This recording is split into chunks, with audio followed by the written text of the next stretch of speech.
O silêncio do observatório de alta montanha, a milhas de qualquer vestígio de civilização, não era o vazio esperado. Era um tipo de silêncio denso, quase palpável, que parecia absorver a própria luz das estrelas. Lá fora, a vastidão do universo se estendia, indiferente, enquanto lá dentro, o Dr. Elias Varela sentia um frio que ia muito além da temperatura ambiente, um arrepio que se infiltrava na espinha, uma sensação de que não estava sozinho, apesar de ser a única alma viva em quilômetros. Uma leve brisa uivava nas frestas, soando como um sussurro distante, e as sombras dançavam no perímetro da sua visão, convidando a um nervosismo sem causa aparente. Havia algo no ar, uma anomalia sutil no próprio tecido da realidade que ele, um homem de ciência, não conseguia justificar. O cosmos, aquela noite, parecia ter um novo par de olhos, fixos nele. A rotila noturna, que antes era uma balsa de segurança, começou a se desfazer nas últimas semanas. Tudo começou com padrões de radiação anômalos, detectados por um dos radiotelescópios mais sensíveis. Não eram pulsares nem quasares, muito menos o ruído de fundo cósmico. Eram batidas, ritmadas, mas com uma complexidade que beirava a inteligência, como uma melodia dissonante para ouvidos humanos. Elias descartou falhas no equipamento, calibrou tudo novamente, mas o sinal persistia, fraco, quase um resmungo vindo de uma galáxia vizinha. Em seguida, as imagens. Pontos de luz que pareciam desobedecer às leis da física, dançando numa coreografia impossível, fugindo de qualquer explicação astronômica conhecida. Não eram estrelas, não eram planetas, eram outra coisa.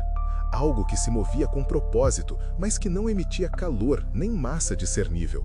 Começou com flashes esporádicos, depois formaram padrões geométricos complexos que se desdobravam e se contorciam, como um hieróglifo flutuante no abismo. Elias sentia que aquilo estava se tornando uma conversa unilateral, onde o universo estava cochichando segredos em uma língua que ele mal começava a balbuciar. A privação de sono e a obsessão começaram a cobrar seu preço.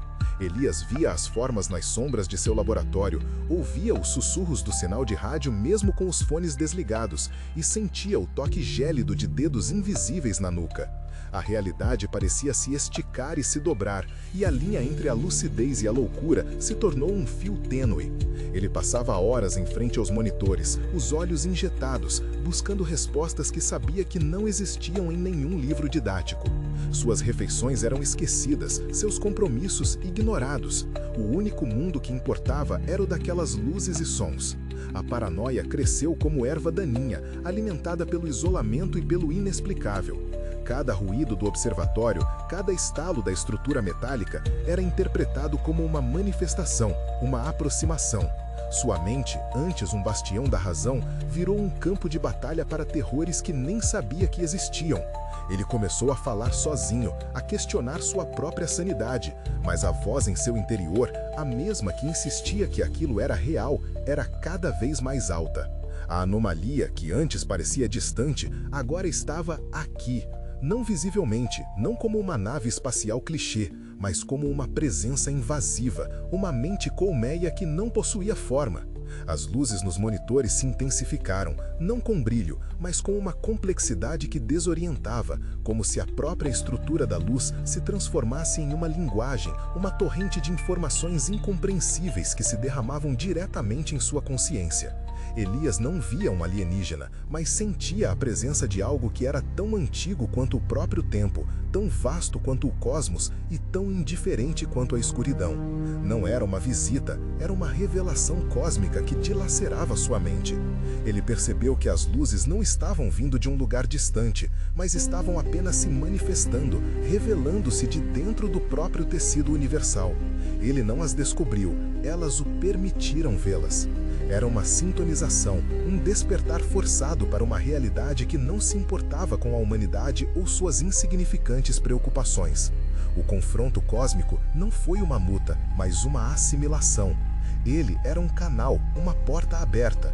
Quando o sol nasceu sobre os picos da montanha, pintando o céu com tons de laranja e roxo que pareciam zombeteiros, Elias estava sentado à frente dos monitores, os olhos fixos num ponto invisível no espaço, o rosto uma máscara de serena e terragem.